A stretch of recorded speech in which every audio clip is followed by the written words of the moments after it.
샬롬 흑 3권 6번째. 전 선생님 계시는 데 있어요 하고 을라는 대답하였다. 을라는 근래에 와서는 정선에게 대한 반감이 줄고 동정하는 마음이 생겼다. 선생님이라는 것은 정선을 가리키는 말이었다. 여기 있으면 농사를 지어야 된다. 선생님이 하시던 농사를 우리 둘이 지어야 한다. 김도 메고 거두기도 하고. 그것을 네가 할 테냐?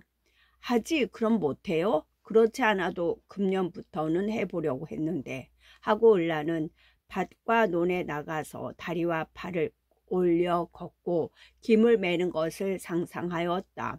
그것은 을란에게는 심히 유쾌한 생각이었다.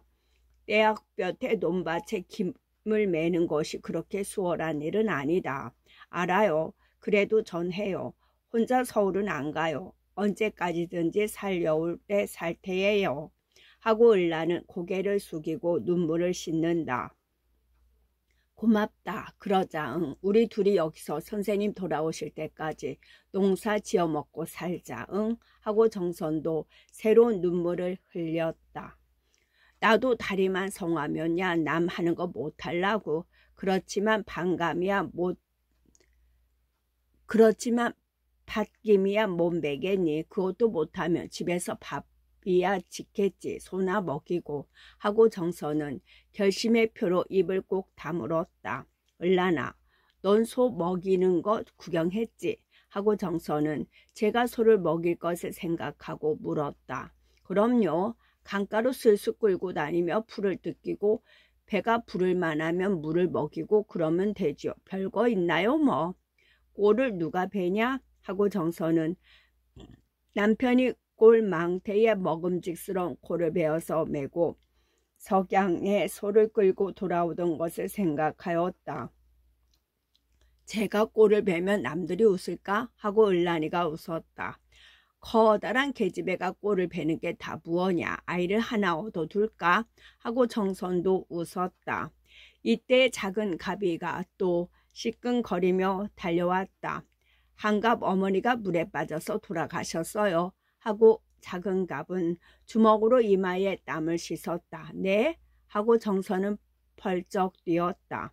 어디서요? 언제? 아침에 가보니까니 안 계시단 말이야요. 그래 어디를 가셨나 하고 찾아보아도 없거든요. 거 이상하다 하고 아까 댁에 왔다가 가는 길에 암만 해도 이상하길래 강가에 찾아보았더니 아래 여울에 무엇이 허연 것이 있길래 가보니까 한갑 어머니겠지요. 그래서 들어가서 끌어대다 놓고 지금 주재소에 가서 말하고 오는 길입니다. 아이 저를 어째해 하고 정선은 양미간을 찡겼다. 그래 시체는 어떡하셨어요? 하고 정선은 일어나서 문설주에 몸을 기대고 아래 여울 쪽을 바라본다. 거기는 거뭇거뭇 사람의 그림자가 보였다. 아마 순사들이 나온 모양이었다. 시체는 주재소에서 묻으라고 해서 묻지요. 그러나 저러나 돈이 없어서 걱정입니다. 어떻게 묶었다가 묻기는 해야 할 텐데 하고 작은 갑은 입맛을 쩍 다신다. 정선이가 10원 한 장을 작은 갑에게 주어서 작은 갑이가 널 하나를 사고 유산장네 집에서 배를 한 필 사서 또 돌무릇집 영감과 쌍둥 아버지가 염을해서 한갑 어머니를 공동묘지에 갖다가 묻었다. 그러고는 동네에서는 한갑의 집을 흉가라고 해서 헐어버리자고 하였으나 소유권자인 한갑의 말을 듣기 전에는 그리할 수 없다고 해서 내버려 두었다. 사람들은 낮에도 한갑의 집 앞을 지나기를 꺼려서 될 수 있는 대로 멀리서 돌아다녔다. 작은 갑은 형무소 맹한갑의 이름으로 어머니가 돌아가셔서 장례를 지냈다는 말만 하고 어떤 모양으로 죽었는 것은 말하지 아니하였다. 한갑이네 집에서 먹이던 개는 처치할 길이 없어서 정선이가 맡아서 기르기로 하였다. 두 개가 넓적하고 잘생긴 개였다. 다만 잘 얻어먹지를 못해서 뼈마디가 불룩불룩 내밀고 털도 곱지는 못하였다. 한갑이네 개는 곧 정선과 을란이에게 정이 들었다. 그러나 본래 숭이 집에서 자라던 바둑이라는 개한테는 눌려 지냈다. 한가빈의 개는 본래 이름이 없어서 섭섭이라고 을란이가 이름을 지었다. 주인집이 다 불쌍하게 되어서 섭섭하다는 뜻이었다. 숭의 집은 다시 안정이 되었다. 정선은 다시 울지 아니하였다. 모든 일을 혼자의 판단과 의지력으로 해보려고 결심하였다. 아침에 눈이 뜨면 논이나 밭을 어떻게 할 일, 소를 어떻게 먹일 일을 생각하였다. 아침마다 한 번씩 들려주는 작은 갑에게 혹은 문의하고 혹은 부탁하여 일을 저결하였다. 처음에는 스스로 제 판단과 제 의지력을 의심하였으나 하루 이틀 한 번 두 번 경험함으로 점점 픽업이 되어서 자신이 생기게 되었다. 마치 과부된 사람이 곧잘 사내답게 집안 처리를 하는 것과 같았다. 게다가 정선이가 받은 전문교육은 이렇게 독립한 생활을 하게 된 때 큰 힘을 주었다. 정선은 한 달이 다 못해서 가사를 주재하는데 거리낌이 없이 되었다. 정선은 아침에 일어나면 을란을 일터로 보내고 을란이가 길어다준 물로 손수 밥을 지었다. 쩔뚝쩔뚝하는 다리로 부엌으로 들락날락하는 정선의 행주치마 모양이 보였다. 정선은 방을 치기와 빨래하기도 배웠다.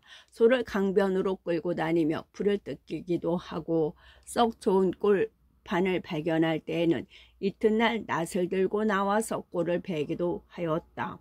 정선의 분결 같은 손은 피부가 점점 굳어지고 정선의 흰낫은 꺼멓게 볕에 그을었다. 그 모양으로 정선의 정신도 굳어지고 기운차게 되었다. 노동과 피고는 정선의 입맛을 돋구어서 오래 두고 먹던 소와 약에 필요를 없이 하였다. 그리고 베개에 머리를 붙이기만 하면 잠이 들었다. 정선은 새로운 인생을 발견하였다. 그것은 제 마음대로 아무에게도 의지함이 없이 사는 인생이요. 노동과 피곤에서 오는 세월 가는 줄 모르는 인생이었다. 정선의 집 마당에는 빨래가 하얗게 널린다. 그것은 정선이가 빤 것이다. 정선은 풀질을 배우고 밟는 것을 배우고 다리는 것을 배웠다. 적삼 등에 땀이 흐르는 것쯤은 당연한 일이었다. 정선은 화장 재고를 집어치웠다. 볕에 그을어 검은 얼굴에 분을 바를 필요도 없었다. 머리 모양을 낼 필요도 없었다. 그저 든든하게, 그저 검소하게 정선은 이러한 중에서 새로운 미를 발견하였다. 동네 사람들은 곧 서울로 쫓겨 가려니 하던 정선이가 아주 시골 여편네가 되어버려서 농사를 짓고 진일, 굳은 일을 다 몸소 하는 것을 보고는 놀랐다. 그리고 살려올 부인들은 분도 안 바르고 비단 옷도 안 입고 제 손으로 아침 저녁을 짓고 제 손으로 빨래를 하는 정선이에게서 자기네와 꽃같은 여성을 발견하였다. 그래서 그들은 정선이 집에 놀러와서 마음 놓고 이야기를 하였다. 그들은 비로소 정선이가 결코 나쁜 년, 교만한 년, 아니고 년이 아니요. 도리어 마음이 아름답고 인사성이 있고 지식 많은 사람이요. 여편네인 것을 발견하여 사랑하고 존경하는 생각을 바라였다. 살려올 부인네들은 처음에는 정선을 구경하러 오고 다음에는 사귀러 왔으나 마침내는 정선에게 무엇을 배우고 정하고 의지하러 오게 되었다. 여울 모릇집 아이 어머은 참 양반다운 사람이야 하고 늙은 부인네들이 칭찬하고 먹을 것이 있으면 싸다 주게 되었다. 허숭이가 조선 독립을 목적으로 농민을 선동하여 협동조합과 야학회를 조직한다는 죄로 치안유지법 위반으로 징역 5년, 백선이가 공범으로 3년, 석작은갑이가 3년, 맹한갑이 상해치사, 치안유지법 위반으로 5년의 징역 언도를 받고 1년 3개월의 예심을 치른 후였다. 네 사람은 일제히 공소권을 포기하고 복역하였다. 피고인 일동은 판결을 받는 날 재판장의 허락으로 약 5분간 법정에서 공수할 여부 기타를 의논도 하고 이야기도 할 기회를 허하였다. 그 자리에서 한갑은 숭을 향하여 용서해 주게. 내가 지금이야 형이 누구인지를 바로 알았네. 내가 7년 후에 옥에서 나가는 날이면 내가 남은 목숨을 형에게 바치려네 하고 숭의 손을 잡으려 하였으나 간수에게 금지를 당하였다. 숭은 말없이 고개를 한번 끄덕여 보였다. 공수하시려오 하고 숭은 선의에게 물었다. 저는 선생님 하시는 대로 해요 하고 선의는 초췌한 숭을 보았다. 나는 공수권을 포기하겠소이다. 저도 공수 안 해요 하고 선의는 재판장을 바라봤다. 나는 안 해요 하고 작은 가비는 도록 고개를 숙인다. 한갑군 자네는 하고 숭이가 물었다. 우리는 죽든지 살든지 형의 뒤를 따를 사람일세 하고 한갑은 숭의 앞에 허리를 굽혔다. 이러하여 판결은 확정되고 피고들은 간수에게 끌려서 법정을 나섰다. 방청석에 있던 정선은 남편이 웃어 보이는 양을 보고 목을 놓아 울었다. 같이 방청석에 있던 한민교 선생이 정선을 붙들고 법정 밖으로 나왔다. 한 선생의 눈에도 눈물이 있었다. 정선과 한 선생은 숭에게 최후의 면회를 허락받았다. 한 선생은 정선을 데리고 아침 9시에 형무소에 갔다.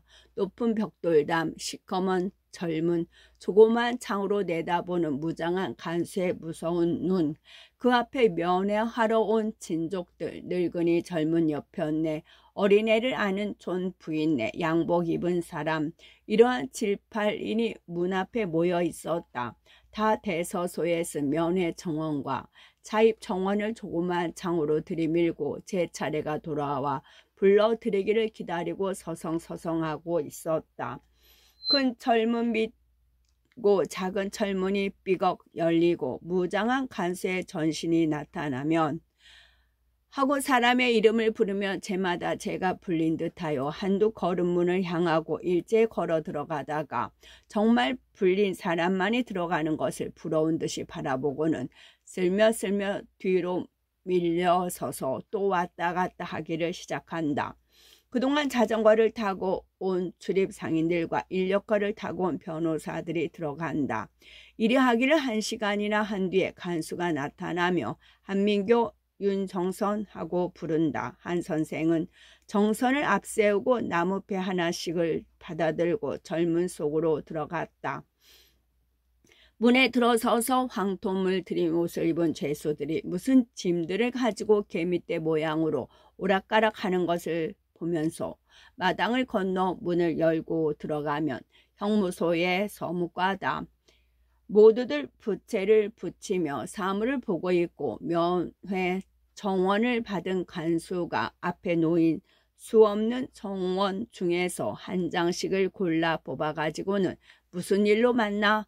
면회 한 지가 아직 2달이 못 되었는데 또 면회를 해? 이 모양으로 약간 귀찮은 듯이 아무쪼록은 허하지 않으려는 의사를 보이고 면회하러 온 일을 멀리서 왔다는 둥 꼭 만나야 할 채권 재무 관계가 있다는 등 하여 아무쪼록 면회를 하려고 애걸을 한다.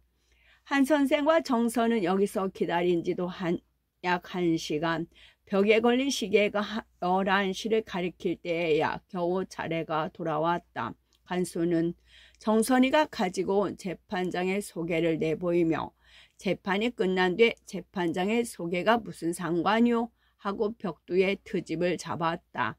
윤정선을 허숭의 호적상 아낸가? 하고 간수는 정선을 바라봤다. 정선은 이 시골 형무소의 면회인 중에서는 보기 어려운 사람이었다.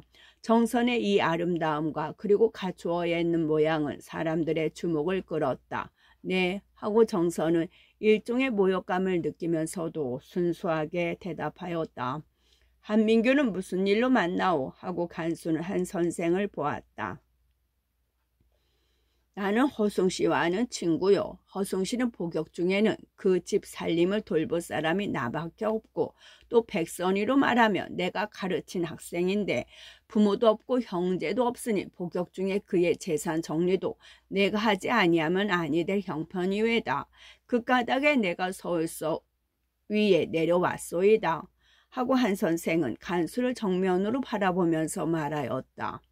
친족도 아니면서 만나자면 되나? 하고 간수는 화를 내었으나 필경은 두 사람에게 다 면회를 허하였다.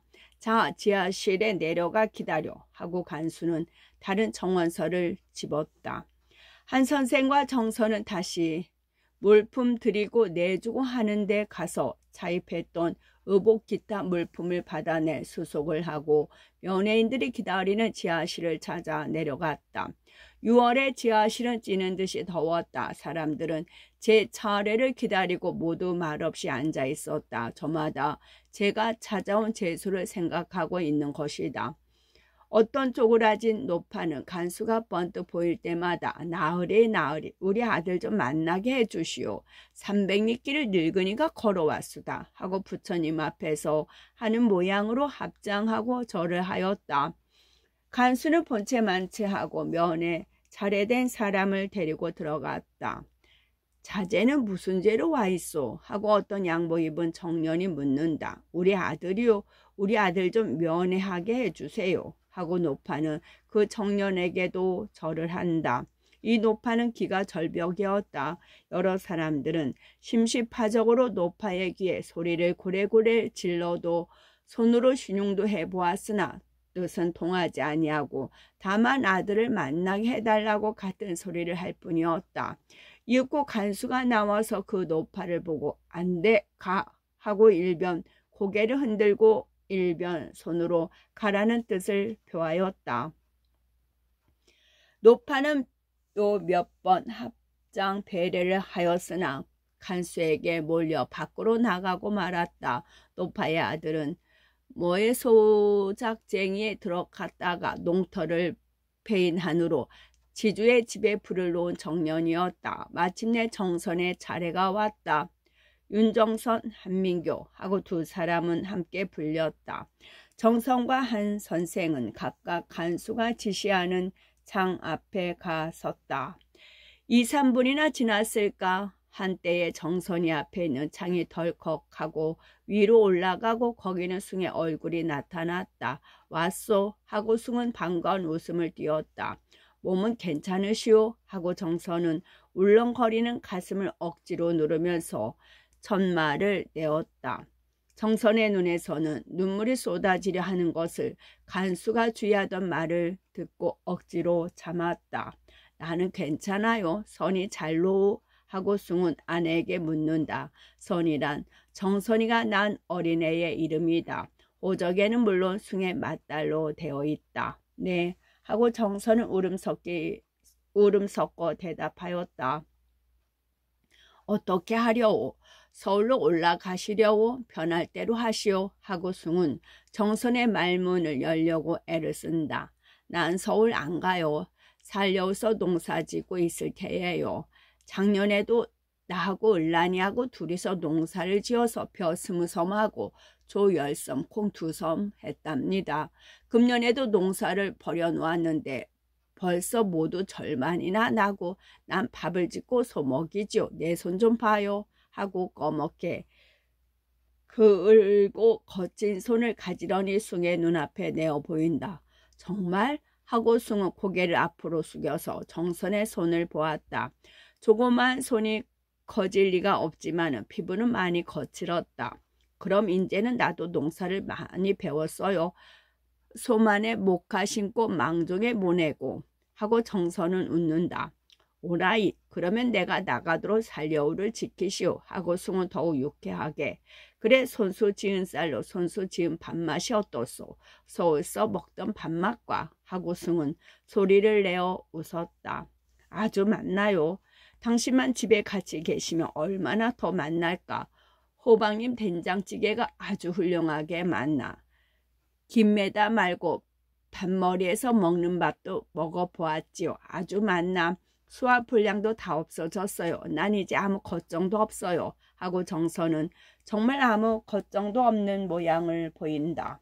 굿, 동네엔 별일 없소. 하고 숭의 말에는 대답도 아니하고 왜 공수를 안 한다고 그러시오. 공수를 해보시지. 무슨 까다로 5년이나 징역을 하시오. 하고 정선의 얼굴에서는 잠시 있던 유쾌한 빛이 다 쓰러지고 만다. 공수할 필요가 없으니까 안 하는 게지. 그러기로 5년씩이나 할 수 없지요. 5년 동안에 공부나 잘하지. 아직 젊으니까 아무 걱정 말고 농사나 잘 배우시오. 서울 기별했소. 기별은 안 했지만은 신문을 보기로 모르셨을라고. 아시면 무얼하오. 이제는 아버지도 우리를 잊으시고 우리도 아버지를 잊어버린 걸. 정근이 그저 동네에 있소. 있지요. 식산조합이라고 해가지고는 집이랑 땅이나 저당을 잡고는 3푼변 4푼변에 돈을 구워주고 동네 사람들은 그 돈을 가지고 잔치하고 술 먹고 야단이랍니다. 그리고 저당할 것 없는 사람은 장리라든가 하는 것을 주는데 이른 여름에 벼 한 섬을 주면 가을에 가서 벼 2섬을 받는다고요. 작년에도 장리벼를 못 물어서 그것을 금년까지 지고 넘어온 사람이 여럿이랍니다. 정선의 이 설명을 듣고 숭은 다만 고개를 끄덕끄덕 할 뿐이었다.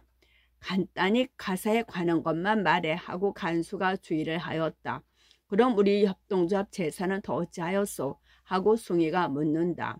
협동조합은 못하리라고 경찰에서 금에서 출자했던 것을 모두 놓아 가졌지요. 주재소에서 와서 입회를 하고 모두 놓았답니다. 그리고 유치원도 문 닫고. 유치원은 나 혼자라도 하려면 하겠는데 동네 사람들의 인심이 변해서.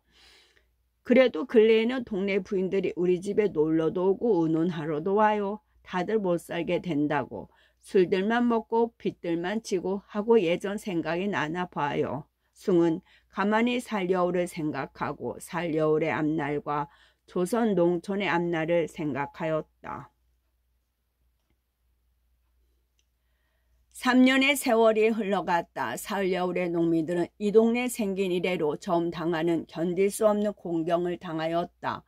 집간 논마지기 반날 가리는 대부분 유정근이가 경영하는 식산조합의 재무 때문에 혹은 벌써 경매를 당하고 혹은 가차압을 당하고 혹은 집을 명령을 당하고 있게 되었다.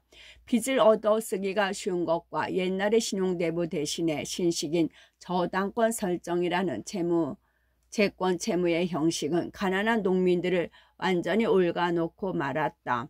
숭이가 경영하던 협동조합이 농량과 병치료비와 농구 사는 값밖에는 일체로 대부하지 아니하였던 것을 야속히 여기던 살여울 농민들은 잔치 비용이거나 노름 미천이거나를 물론하고 저당만 하면 구워주는 유정근의 식산조합을 환영한 것은 사실이었다.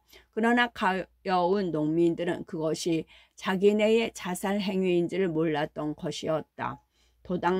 도장만 찍으면 돈이 생긴다고 살려올 농민들이 생각하게 된 지 이태가 다 못하여 이제는 농량조차도 얻을 수가 없고 오직 추수할 곡식을 저당으로 한 장리벼만을 얻을 수 있게 되었다.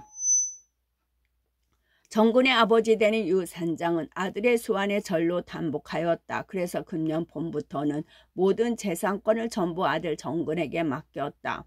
유산장 내 재산은 숭이가 감옥에 들어간 동안에 3배가 늘었다고도 하고 4배가 늘었다고도 한다. 아무리 줄잡아도 갑절 이상이라는 것만은 사실일 것이다. 정근은 숭의 집에서 좀 더 올라간 곳에 별장이라고 일컫는 집을 짓고 서울 가서 보통 학교까지 마치었다는 여학생을 첩으로 데려다가 금년 봄부터 살림을 차렸다. 도회의원에 선거될 양으로 출마하였으나 돈만 몇천 원 없이 하고 낙선되고 만 것만이 이 집의 유일한 실패였다. 그러나 불원과 면장이 될 것은 사실이라고 전하였고 다음번에는 반드시 도회의원이 된다고도 하고 또 동경 어떤 유력한 사람의 추천으로 불원간 군수가 되리란 말조차 있었다. 어찌 갔든지 유산장집 운수는 끝없이 왕성하는 것 같지만 보였다. 그러나 이 동네에서 개벽 이래로 있어 본 일 없는 자빈이 경면이 하는 것을 당하여 되어 몇 푼 어치 아니 되는 세간에 이상한 종이 조각이 붙고 오늘까지 내 소유이던 것이 남의 손으로 끌려감을 당할 때 받는 살려올 농민들의 가슴에 쓰라림은 비길 데가 없이 심각하였다. 그러나 모든 것을 합법적으로 하여가는 정근에게 그따위 민간의 불평은 한 센티멘틀리즘에 불과하였다. 혹시 불평하는 말을 하는 소작이나 채무자가 있다고 하면 정근은 서슴지 않고 그것은 게으른 자의 핑계다. 약자의 비명이다. 내가 그네들에게 돈을 구워준 것은 급한 때에 그네들을 도와준 것이다. 남의 도움을 받았거든 감사한 줄을 알아라. 이 모양으로 대답할 것이다. 정근은 법률을 배우지 아니하였느냐. 그는 무슨 일이든 법률에 걸리지 않기를 힘쓴다. 정근은 이 세상에 법률밖에 무서운 무엇이 있는 줄 알지 못한다. 그는 사람보다 몇 갑절이나 법률을 무서워한다.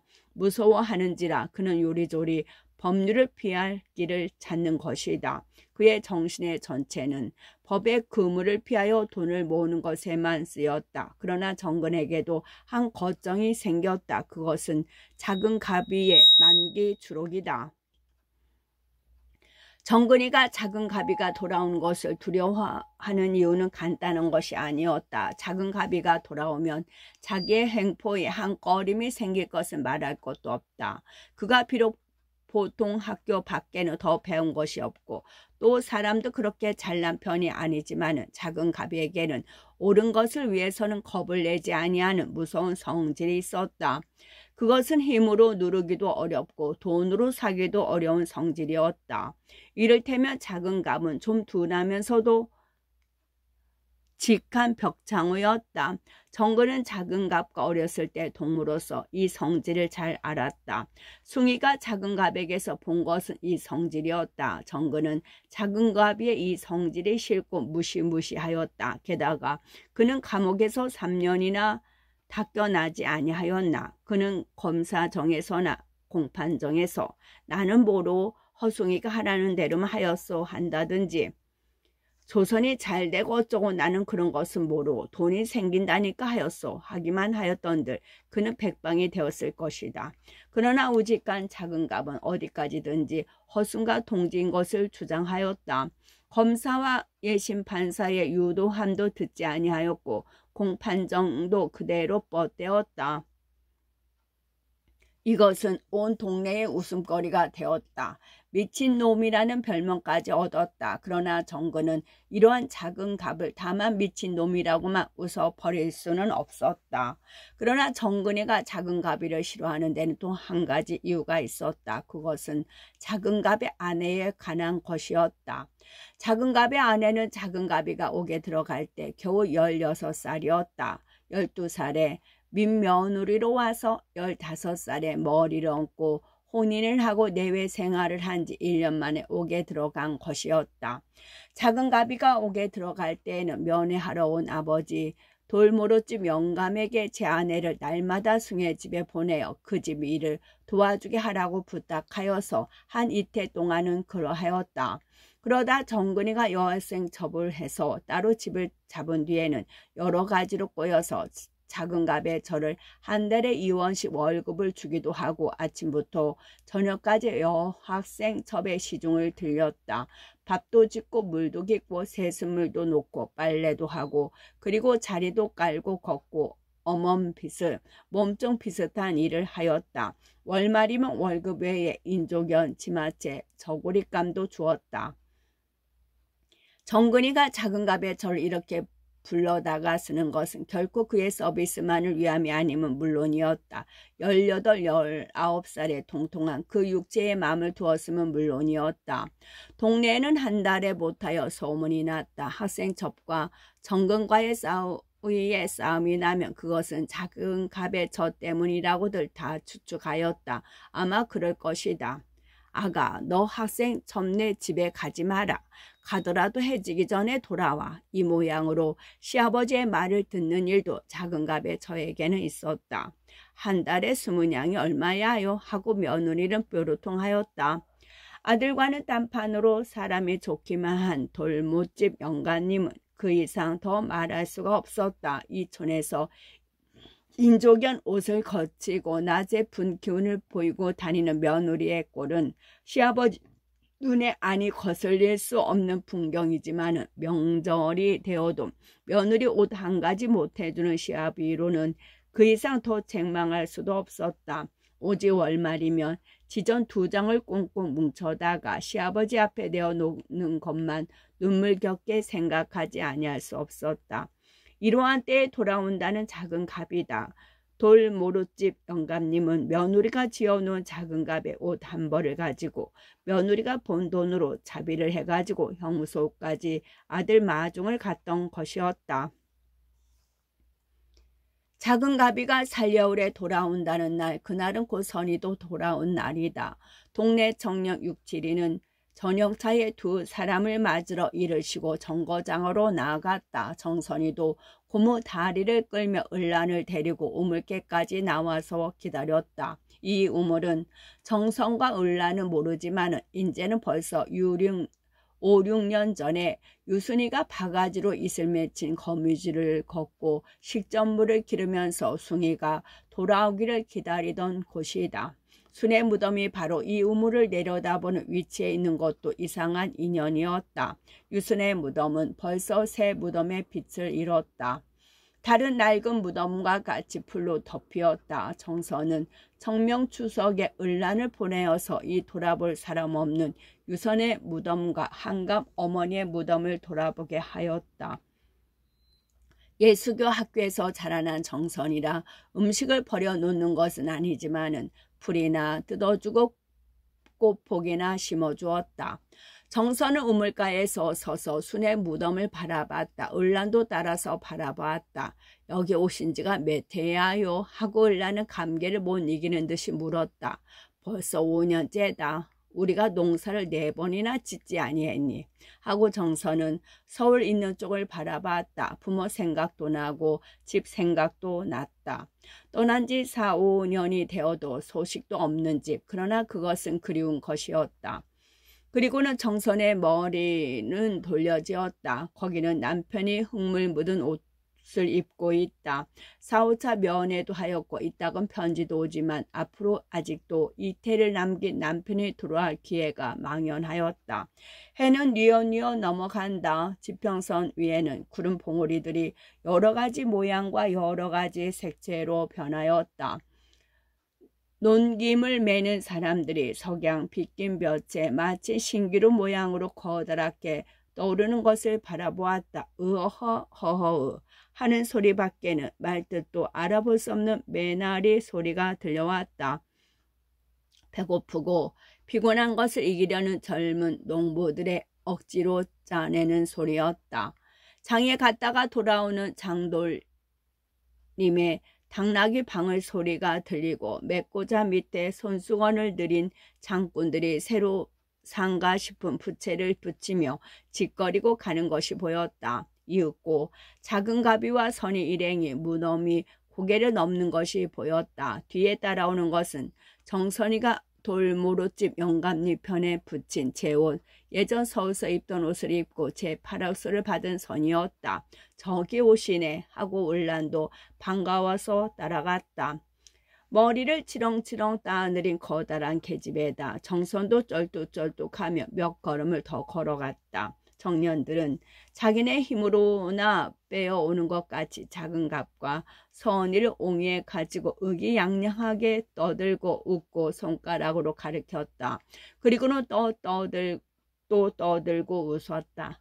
아이 정선이 하고 선이는 정선이가 쩔뚝거리고 오는 것을 보고 빠른 걸음으로 뛰어와서 파라솔을 풀밭에 내던지고 정선을 껴안았다. 그리고 2 사람은 서로 안고 울었다. 작은 가비가 정선에게 인사를 할 때 정선은 일변 눈물을 씻으면서 허리를 굽혔다. 그러나 목이 메어서 말이 나오지를 아니하였다. 작은 가비와 젊은 사람들은 새 여자에게 자유로울 기회를 주려는 듯이 지나가 버리고 말았다. 정선과 선희는 언제까지나 서로 안고 울었다. 곁에 을란이도 앞 치맛자락으로 낯을 가리고 머리꼬리를 물결을 지으면서 울었다. 선희는 한참이나 정선을 안고 울다가 정선에게서 물러나 정선의 회장 안이 한 볕에 그은 얼굴에 목지짐이 치마에 굵은 못이 적삼을 거친 꼴을 물끄러미 바라보다가 미친 듯한 열정으로 정선의 목을 안고 수없이 정선이가 더 예뻐졌구나 하고 선희는 다시 정선에게서 물러서며 히스테리컬하게 웃었다. 허 선생 면회하러 왔다 안녕하시더라. 난 꼭 3년 만에 뵈었는데 몸이 좀 부대하신 것 같으시오. 정선이 보거든 잘 있으니 염려 말라고 그러라고. 나는 집에 있을 때나 지금이나 꼭 한 모양이라고 말하라고. 학교에 있을 때보다 공부가 많이 된다고. 서양 유학하는 셈치고 있다고 그러라고. 이태나 더 있어야 졸업이라고. 졸업하고 가거든 새 지식을 가지고 일할 터이니 그동안에 정선이는 건강과 용기를 기르고 있으라고. 광명한 앞길을 바라보고 에여 어두운 슬픈 생각은 말라고. 그리고 또 뭐하라 하셨더라. 옳지. 친정에 한번 댕겨오라고. 정선이 친정아버지께서 감옥으로 편지를 하셨더라고. 필적에 떨리신 것을 보니까 퍼 노쇠하신 모양이니 얼른 가 베이라고. 안 가? 하고 정선은 서울 쪽을 바라보며 눈을 끔적끔적하고 어린애 모양으로 고개를 도리도리 보인다. 선희는 말을 이어 그리고 하고 잊어버린 말을 생각하다가 참 하고 을란의 손을 잡으며 선희는 을란이가 이제는 나이가 많았으니 적당한 신랑을 구해서 시집을 보내라고. 서울로 보내든지 살려올서 혼처를 구하든지 정선이가 을란이 어머니가 되어서 잘 골라서 시집을 보내라고. 안 가요. 전 집에 있을 테야요. 하고 을란은 고개를 숙이고 정선의 치마꼬리를 만진다. 정선은 을란의 어깨에 올라앉은 귀뚜라미를 집어 던지며 말없이 한숨을 쉰다. 그리고 또 아이고 무슨 말씀을 또 하시더라 하고 선희는 말을 잊어버린다. 새 여자가 울고 이야기하는 동안에 날은 아주 저물어 남빛 어둠이 달래볕을 덮었다. 을란아 밥 하고 정선이가 놀랐다. 아이고 마 하고 을란이가 집을 향하고 달려간다. 정선과 선희도 집을 향하고 걷기를 시작한다. 몇 걸음을 가다가 정선이가 우뚝 서며 선희, 순이 무덤이 저기라우 하고 선희가 시루봉 기숙을 가리켰다. 선희는 깜짝 놀라는 빛으로 정선이가 가리킨 데를 본다. 그러나 어두움은 완전히 유순의 무덤을 가려버리고 말았다. 한갑 어머니 무덤도 저기고 하고 정선은 또 한 번 그곳을 가리켰다. 선희는 두 무덤이 있다는 쪽을 향하여 이윽기 묵상하였다. 시루봉의 원추형인 윤곽이 마치 한 큰 무덤인 것과 같이 남은 빛이 하늘에 우뚝 솟아 있었다. 그 봉우리 위에는 새로 눈뜨는 별 하나가 반짝거렸다. 불쌍한 순이 누운 곳이 저기라네. 무덤은 아니 보이고 저녁 하늘에 별 하나만 깜빡인다. 선희는 이러한 생각을 하고 그것으로 시를 만들어 유손의 무덤에 세워 새길까 하는 생각을 해본다. 선희와 정선은 동네 사람들을 피하여 동네를 에둘러서 집으로 향하였다. 작은 가비가 끝.